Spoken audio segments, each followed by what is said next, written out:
Arrange marriage वाली की ताजा, लव मैरिज वाली की बासी रसोई। माता रानी अपनी कृपा सदैव मेरे परिवार पर यूं ही बरसाए रखना। पूजा कर अनुराधा सारे कमरों हॉल में आरती देने के बाद आरती की थाली लिए अब रसोई में आती है और रसोई में भी आरती देकर गैस पर तिलक लगाकर पूजा के कुछ फूल रख देती है और हाथ जोड़कर कहती है, मां अन्नपूर्णा, मेरे रसोई घर को हमेशा अपने अन्न से भरा ही रखना। जिसके बाद अब अनुराधा सबसे पहले घर में विराजे लड्डू गोपाल और गाय माता के लिए रोटी बनाती है। सबसे पहले लड्डू गोपाल को भोग लगाकर गाय माता को भी रोटी दे आती हूँ, फिर इन लोगों का भी नाश्ता बनाना है। थोड़ी देर में ही अनुराधा सभी के लिए नाश्ता बनाकर डाइनिंग टेबल पर लगा देती है। क्या बात है भाग्यवान, आज तो तुमने नाश्ते में काफी कुछ बनाया है। यम, प्याज के पराठे भी बने हैं माँ। अब आप भी बैठ जाओ वरना नाश्ता ठंडा हो जाएगा। अगर मैं तुम लोगों के साथ बैठकर नाश्ता करने लगी तो रसोई घर साफ कौन करेगा? तुम लोग जानते हो ना कि मुझे रसोई घर हमेशा साफ ही पसंद है। ओफो माँ, अगर रसोई साफ करने में थोड़ी सी देर हो जाएगी तो कोई पहाड़ नहीं टूट पड़ेगा।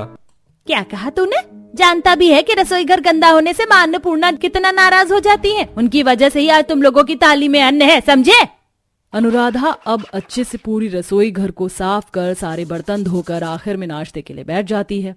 नाश्ता करने के बाद अनुराधा, कल रात जो तुमने पनीर की भुर्जी बनाई थी ना, वो बच गई थी, गरम करके दे देना, बड़ा मन कर रहा है खाने का। अरे तो मैं ताजा बना देती हूँ, बासी खाने से तबीयत खराब होती है। बासी खाना और गंदी रसोई घर में पनौती की निशानी होती है। तुम और तुम्हारी बात है, कभी कभी तो मेरी समझ के परे है। अनुराधा को शुरू से ही अपने घर की रसोई से काफी प्यार था। रसोई में हमेशा साफ सफाई रखना और सभी को हमेशा ताजा खाना खिलाना ही अनुराधा का पहला काम था। तो वहीं अनुराधा के पड़ोस में रह रही शशिकला के घर का भी कुछ ऐसा ही हाल था। सविता, आज चाय मिलेगी या नहीं? कब से इंतजार कर रही हूँ, जल्दी से चाय ले आ। सोफे पर बैठी शशिकला काफी देर से चाय का इंतजार कर रही होती है। तभी उसे रसोई के अंदर से कुछ जलने की बदबू आती है। ये मेरी रसोई से इतनी गंदी बदबू क्यों आ रही है? सविता क्या कर रही है रसोई में? शशिकला जैसे ही रसोई में जाती है तो देखती है कि गैस पर चाय उबली पड़ी है, तो वहीं किचन की स्लैब पर 2 दिन पुरानी आलू गोभी की सब्जी रखी हुई, जिसके अंदर से काफी तेज महक आ रही होती है। तूने तो पूरी मेरी रसोई को बदबू से महका दिया है। ये सब क्या है सविता? और ये आलू गोभी की सब्जी, ये तो 2 दिन पहले बनी थी ना, ये अभी तक क्या कर रही है?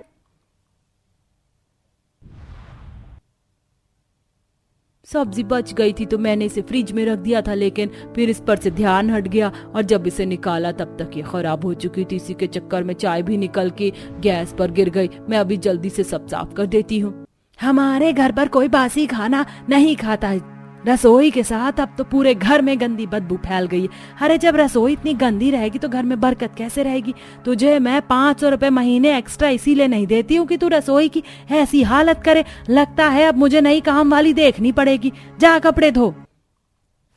सविता को कपड़े धोने के लिए भेज शशिकला खुद ही सारी रसोई को अच्छे से धोकर साफ करती है, तो वहीं बासी सब्जी को भी कूड़े में फेंक देती है। शाम को शशिकला और अनुराधा दोनों पार्क में बैठी हुई बातें करती हैं।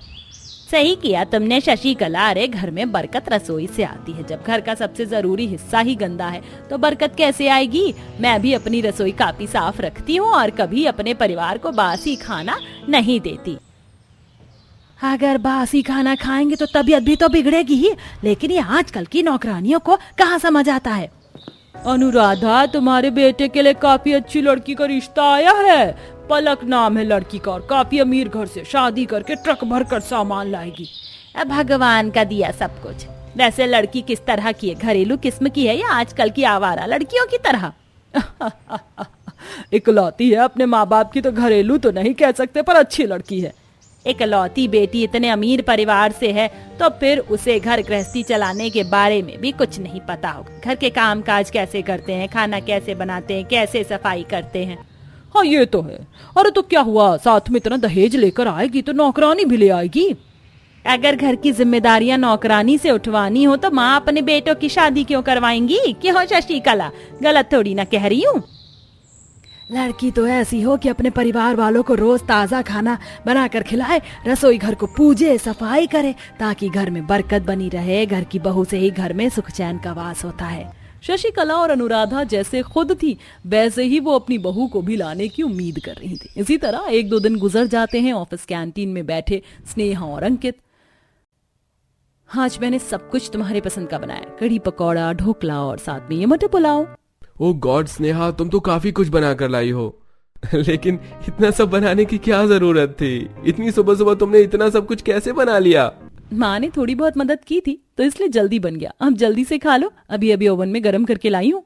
अंकित स्नेहा काफी समय से एक दूसरे को डेट कर रहे थे, जिसके बारे में अंकित ने अभी तक अपने परिवार में नहीं बताया था।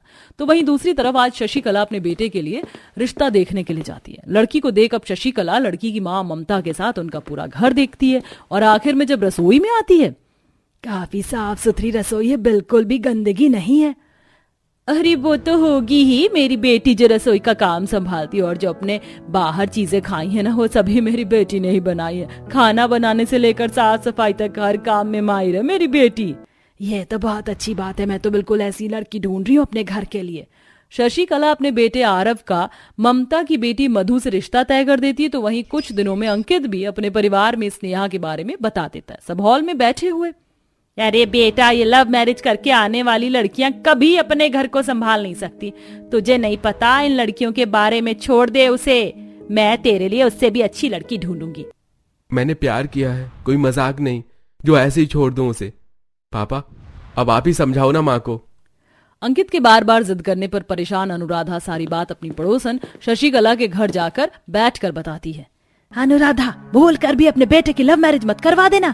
ये लव मैरिज वाली लड़कियां बड़ी खराब होती हैं। मैंने तो कुछ दिन पहले ही अपने बेटे का खुद से रिश्ता तय किया, बड़ी ही संस्कारी लड़की है। पड़ोसन की बात सुन अनुराधा काफी डर जाती है। तो वहीं अंकित भी अपनी जिद पर अड़ा रहता है। अंकित के कमरे में सब इकट्ठा थे। अगर आप रिश्ते के लिए नहीं मानी तो मैं भाग जाऊंगा, लेकिन शादी तो सिर्फ स्नेहा से ही करूंगा। अरे भगवान, मान भी जाओ ना, मुझे भी कोई दिक्कत नहीं है, इकलौता बेटा तो है अपना। माँ, मैं सच कह रहा हूँ, स्नेहा बहुत अच्छी लड़की है, अपने घर की सबसे बड़ी बेटी है, सारी जिम्मेदारियां वो अच्छे से निभा सकती है। ठीक है, लेकिन एक बात याद रखना, अगर उससे कोई भी भूल हुई ना तो मैं तुझे नहीं छोड़ूंगी, समझा? अनुराधा के हाँ करते ही अंकित जल्दी ही स्नेहा और अपने परिवार वालों को एक दूसरे से मिलवाता है और बिना देरी करे स्नेहा और अंकित की धूमधाम से शादी हो जाती है। और आज स्नेहा की पहली रसोई की रस्म होती है, जिसमें वो तरह तरह के पकवान बना रही थी और उन पकवानों की खुशबू पूरे घर में महक रही थी। डाइनिंग टेबल पर बैठे, माँ कितनी बढ़िया खुशबू आ रही है ना? कह तो ये सही रही है, किचन से खाने की खुशबू तो बढ़िया ही आ रही है। थोड़ी देर में स्नेहा पूरी डाइनिंग टेबल को तरह तरह के लजीज पकवानों से भर देती है। खाना तो सच में उंगलियां चाटने लायक बना है। काफी दिनों बाद इतना बढ़िया खाना खा रहा हूँ। अभी तो आप लोग स्नेहा के हाथ की कड़ी खाना। अनुराधा को भी अपनी लव मैरिज वाली बहू के हाथ का खाना काफी अच्छा लगता है। थोड़ी देर बाद जब अनुराधा रसोई में जाती है, रसोई मैं भी साफ करती हूँ, लेकिन पहली बार रसोई को अपनी इतना चमकता हुआ देख रही हूँ। इतना सब कुछ बनाया था ना, इसीलिए रसोई में काफी गंदगी हो गई थी। जब तक आप लोग खाना खा रहे थे तब तक मैंने सारी रसोई साफ कर दी और बर्तन भी धो लिए। जैसे मैंने लव मैरिज वाली के बारे में सोचा था, ये तो उससे बिल्कुल उल्टी ही निकली। खाना भी इतना बढ़िया बनाया और रसोई भी साफ कर दी। चलो, जैसी ये है आगे भी बिल्कुल वैसी ही रहे। स्नेहा अनुराधा से भी काफी अच्छे तरीके से रसोई को साफ रखती और सभी को हर दिन ताजा और अच्छा खाना बनाकर खिलाती। तो वहीं अब शशिकला की भी अरेंज मैरिज वाली बहू मधु आ जाती है और आज मधु की भी पहली रसोई की रस्म होती है। खाना बनाते हुए ही मधु रसोई की सफाई बर्तन धो रही होती कि तभी शशिकला भी रसोई में आती है और ये सब देख, अरे बहू, तुम तो साथ साथ रसोई की सफाई कर रही हो और खाने से भी कितनी बढ़िया खुशबू आ रही है। मुझे तो आदत है कि हाथों हाथ रसोई ही साफ करने की, वरना बाद में काफी काम बढ़ जाता है। और मैं तो अपने स्कूल टाइम से खाना बना रही, तो अच्छा बनेगा ही ना। ये देख शशिकला भी काफी खुश थी। तो वहीं स्नेहा की शादी की छुट्टियां भी खत्म होने को आ गई थी और आज से स्नेहा को ऑफिस जाना था। माँ जी, मैं ऑफिस के लिए निकल रही हूँ, आपका खाना बनाकर रख दिया है, खा लीजिएगा, ठीक है? स्नेहा ऑफिस के लिए निकल जाती है। घड़ी में तकरीबन दोपहर के 12 बजे होते कि तभी सोफे पर बैठी अनुराधा को रसोई से हल्की हल्की महक आने लगती है। ये मेरी रसोई से महक क्यों आ रही है? अनुराधा जब रसोई में जाती है तो देखती है कि स्लैब पर सब्जी का कचरा रखा हुआ है। तो वहीं सिंक में भी सुबह के जूठे बर्तन यूं ही पड़े हैं, जिस पर मक्खी भिन भिना रही है। कचरे की वजह से रसोई में चारों तरफ महक होने लगी थी और ये सब देख हे भगवान, इन 27 सालों में मैंने आज तक अपनी रसोई की ऐसी हालत नहीं देखी और ये कल की आई बहू ने क्या कर दिया मेरी रसोई के साथ। मान पूर्ण माफ करना मुझे। अनुराधा अब जल्दी जल्दी सारे बर्तन धोकर रसोई को साफ कर देती है। स्नेहा जैसे ही शाम में घर आती है, बहू ये तू रसोई की क्या हालत बनाकर गई थी? माँ जी वो लेट हो रहा था इसीलिए मैंने 2-4 बर्तन छोड़ दिए थे। क्यों, क्या हुआ? अरे घर में बरकत रसोई से ही आती है, रसोई गंदी रहेगी तो कहाँ से बरकत आएगी? 4 बर्तन और थोड़े से कूड़े के लिए स्नेहा को अपनी सास से काफी कुछ सुनना पड़ता है। तो वहीं अगले दिन जब अनुराधा दोपहर में शशिकला से मिलने के लिए जाती है, जो डाइनिंग टेबल पर बैठी थी, तुम बिल्कुल सही वक्त पर आई हो, खाना बस बन ही गया। मधु बहू, मेरी थाली के साथ साथ एक और खाने की थाली ले आना। मैंने पहले ही आंटी जी को देख लिया था रसोई की खिड़की से, इसीलिए मैं साथ में ले आई। इसकी क्या जरूरत थी? वैसे खुशबू तो काफी बढ़िया आ रही है। अरे आएगी भी क्यों नहीं, मेरी बहू खाना ही इतना बढ़िया बनाती है। पता है आरव के ऑफिस वाले आए दिन मेरी बहू से अलग अलग तरह के खाने की फरमाइश करके टिफिन मंगवाते हैं। ये तो बढ़िया है। आओ बहू, तुम भी हमारे साथ खा लो। नहीं आंटी जी, वो मुझे रसोई साफ करनी है ना, गंदी रसोई से घर में बरकत नहीं आती। मधु जब रसोई में आती है, रसोई को अच्छे से साफ कर बर्तन धोकर अपने कमरे में चली जाती है। थोड़ी देर बाद जब शशिकला अनुराधा को अपनी चमकती रसोई में लेकर आती है, तुम्हारी बहू ने तो तुमसे भी अच्छी रसोई चमका रखी है, कोई कह नहीं सकता कि यहाँ खाना भी बनता है। और नहीं तो क्या, अरे मैं तो फिर भी कभी कभार रसोई घर की पूजा करती थी, लेकिन जब से मेरी बहू आई है तब से रसोई घर को मंदिर की तरह पूजती है। इसीलिए मैं सबसे कहती फिरती हूँ कि बहू लाओ तो अरेंज मैरिज वाली ही लाओ। शशिकला की बात सुन अनुराधा को अपनी लव मैरिज वाली बहू की हरकत याद आती है। वहीं अगले दिन स्नेहा ऑफिस आउटफिट में। कल 4 बर्तन के चलते माँ जी ने मुझे कितना सुना दिया था, आज तो पूरी रसोई साफ करके जानी पड़ेगी। स्नेहा जल्दी से रसोई को अच्छे से साफ कर अब ऑफिस के लिए निकलती है, लेकिन जैसे ही ऑफिस पहुंचती है HR उसे अपने कैबिन में बुलाती है। क्या टाइम है तुम्हारा ऑफिस आने का? पूरा आधा घंटा लेट हो। इसी तरह लेट आती रही ना तो तुम ज्यादा दिन टिक नहीं पाओगी इस ऑफिस में। HR की बात सुन स्नेहा काफी परेशान हो जाती है और जब वो रात में खाना बना रही होती है, सुबह काम करके नहीं जाऊंगी तो माँ जी डांटेंगी, करके गई तो ऑफिस के लिए लेट हो जाऊंगी, इससे अच्छा है कि मैं रात को ही सुबह के खाने की तैयारी कर लूं। स्नेहा फ्रिज में एक्स्ट्रा आटा गूंथ कर रख देती तो वहीं सब्जी भी ज्यादा ही बनाती और अगले दिन जल्दी से रोटियां डाल रात की बासी सब्जी ही गर्म करके टिफिन में पैक कर देती है। लंच टाइम में अंकित जैसे ही बासी आटे की रोटी और रात की सब्जी खाता है, स्नेहा सब्जी थोड़ी खट्टी खट्टी सी नहीं लग रही है? और ये तो तुमने रात में भी दी थी ना, मुझे रोटी भी थोड़ी खमीरी सी हो गई है। अरे वो रात का आटा है ना इसीलिए, लेकिन खराब नहीं है, तुम खा लो। अब सुबह ऑफिस टाइम से पहुंचना है तो कुछ ना कुछ तो करना पड़ेगा ना। आज भी जब स्नेहा एक्स्ट्रा सब्जी बनाकर फ्रिज में रख रही होती है तभी अनुराधा भी किचन में आ जाती है। ये तुम अलग से सब्जी फ्रिज में क्यों रख रही हो? सुबह के लिए इसी को गर्म करके टिफिन में ले जाएंगे हम। तेरा दिमाग तो नहीं खराब हो गया है? मुझे तो लगता था कि तू सिर्फ रसोई ठीक से सफाई नहीं करती, लेकिन तू तो यहाँ मेरे बेटे को बासी खाना भी खिला रही है। हमारे यहाँ कोई बासी खाना नहीं खाता है, समझी? इतनी दिक्कत है तो नौकरी छोड़ दे, मेरे घर के रीति रिवाज को बदलने की कोई जरूरत नहीं है। एक तरफ ऑफिस और एक तरफ घर के काम के बीच स्नेहा पूरी तरह से पिस रही थी, तो वहीं दूसरी तरफ, अरे मधु बहू, इतनी जल्दी रसोई भी साफ हो गई?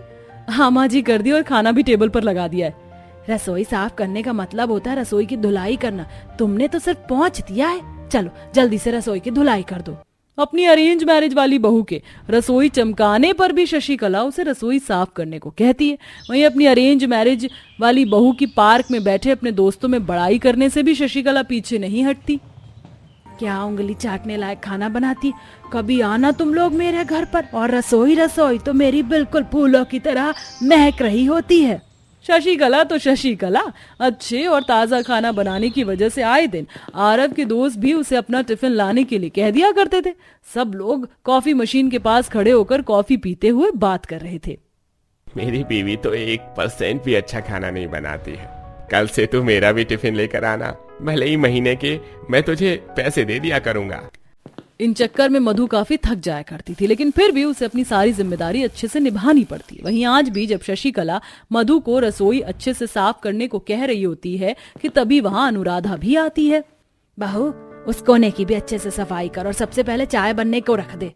कितनी नसीब वाली है मेरी पड़ोसन, अपनी अरेंज मैरिज वाली बहू पर हुक्म चला रही है। और ये कुछ कह भी नहीं रही। अगर मैं अपनी लव मैरिज वाली बहू को कुछ कह दूं तो वो तो मुझ पर ही चढ़ जाएगी। घर और ऑफिस के काम से परेशान होकर स्नेहा का आए दिन बासी खाना ले जाना लगा ही रहता था कि कैंटीन में बैठे। तुम्हारी सब्जी से कितनी गंदी बदबू आ रही है, रात की सब्जी लेकर आई हो क्या? और जरा इसकी शक्ल तो देखो, ऐसा लग रहा है गर्म करते हुए तुमने इसे काफी जला दिया है। जहाँ घर में रहकर मधु सभी को हर रोज ताजा खाना खिलाती और टिफिन में देती, तो वहीं स्नेहा के लिए ये सब काफी मुश्किल था। जागरण से ये खीर का प्रसाद मिला, इसे ध्यान से फ्रिज में रख देना, शाम को सबके आने के बाद खाएंगे। ठीक है माँ जी। स्नेहा जैसे ही प्रसाद लेकर किचन में जाती है तो उसे अपने फोन पर मीटिंग की नोटिफिकेशन आती है, जिसके चलते स्नेहा प्रसाद स्लैब पर ही रखकर अपने रूम में जाकर लैपटॉप पर मीटिंग अटेंड कर लेती है। तो वहीं जब थोड़ी देर बाद अनुराधा पानी लेने किचन में जाती है तो देखती है कि प्रसाद में चींटी लग गई है। ये देख अनुराधा गुस्से में स्नेहा के कमरे में जाती है और उसका लैपटॉप बंद करते हुए चिल्लाने लगती है। प्रसाद तुझे मैंने फ्रिज में रखने के लिए बोला था ना, पता है उस पर कितनी सारी चींटियां और कॉकरोच घूम रहे थे। मेरी रसोई का सत्यानाश करके रख दिया तूने। मेरे बेटे को ताजा खाना भी नहीं खिला पाती है। कुछ सीख उस मधु से, कैसे सबको हर रोज ताजा स्वादिष्ट खाना खिलाती है और रसोई को भी बिल्कुल चमका कर रखती है। मधु हाउसवाइफ है लेकिन मैं वर्किंग वुमेन हूँ, मुझे घर और ऑफिस दोनों देखना पड़ता है। मैं सब एक साथ मैनेज नहीं कर सकती। अरे तो किसने कहा है नौकरी करने के लिए? छोड़ दे, हमारे घर में किसी चीज की कमी नहीं है। इतनी पढ़ाई लिखाई सिर्फ रोटियां बेलने के लिए नहीं की है। और रही बात काम की, तो मायके में मेरे घर वाले मेरे काम में काफी मदद करते थे, लेकिन यहाँ ऐसा नहीं है। स्नेहा और अनुराधा की काफी ज्यादा बहस हो जाती है। थोड़ी देर बाद जब अनुराधा शशिकला से मिलने के लिए उसके घर आती है तो देखती है कि बिल्कुल हीरे जैसी रसोई चमका कर रखती हूँ मैं, लेकिन फिर भी जब देखो सफाई करो और खाना।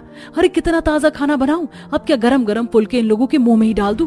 ताजा खाना और रसोई की सफाई के पीछे तो इन लोगों ने नाक में दम करके रख दिया। पता नहीं कब ये बुढ़िया मेरा पीछा छोड़ेगी। किचन में बाहर खड़ी अनुराधा सारी बातें सुन लेती है कि कैसे वो अपनी सास को खरी खोटी सुनाकर उसके मरने की दुआ कर रही है। तो वहीं दूसरी तरफ कमरे में बैठे काम से फ्रस्ट्रेटेड हूँ, लेकिन मुझे माँ जी से इस तरह बात नहीं करनी चाहिए थी। वो क्या सोच रही होंगी मेरे बारे में? उनके मन में तो यही बात चल रही होगी कि लव मैरिज वाली बहुएं ऐसे ही खराब होती हैं। अरे तुम ज्यादा मत सोचो, मैं माँ को अच्छे से जानता हूँ, वो खुद सारी बातें भूल जाएंगी। मैं क्या करूं अंकित, मैं जॉब छोड़ना नहीं चाहती, घर की जिम्मेदारी को भी अच्छे से निभाना चाहती हूँ, लेकिन सब एक साथ अकेले कैसे करूं? रसोई साफ करूंगी तो ताजा खाना नहीं बना पाऊंगी, और ताजा खाना बना लिया तो सफाई नहीं कर पाऊंगी। मायके में तो माँ बहन मेरी मदद कर दिया करती थी, लेकिन यहाँ ऐसा नहीं है। मुझे माँ जी से माफी मांग लेनी चाहिए। बाहर खड़ी अनुराधा सारी बातें सुनती है तो उसे भी स्नेहा के लिए थोड़ा बुरा लगता है। ऐसे ही अगले दिन हो जाता है। स्नेहा जब सुबह सुबह रसोई में खाना बनाने के लिए आती है तो देखती है कि उसकी सास आटा गूंथ रही है और पहले से ही सारी सब्जी भी कटी हुई है। ये देख, ये सब काम तो मेरा है ना, आप क्यों कर रही हैं? जानती हूँ मैंने कल कुछ ज्यादा ही कह दिया था, लेकिन मेरे कहने का मतलब ये नहीं था कि आप ये सब करें। मैं तो तुम्हारी बातों को भूल भी गई, बस ये समझ नहीं पाई थी कि मैंने सिर्फ घर संभाला था, लेकिन तुम तो घर और बाहर का काम दोनों संभाल रही हो, तो तुम्हारे लिए कितना मुश्किल होगा। इसीलिए अब मैंने सोचा है कि मैं भी तुम्हारी थोड़ी बहुत मदद कर दिया करूंगी। मुझे लगता था सास सिर्फ हुक्म चलाती है, लेकिन आज आपको देखकर लग रहा है कि ये मेरी गलतफहमी थी। अनुराधा कभी अपनी बहू को सब्जियां काट कर देती, तो कभी आटा गूंथ कर रख देती, तो कभी कभी रसोई की थोड़ी बहुत सफाई और बर्तन धो लिया करती, जिससे स्नेहा भी अब घर और अपने ऑफिस के काम को अच्छे से मैनेज कर पाती है और अब उसे कभी भी बासी खाने की जरूरत नहीं पड़ती।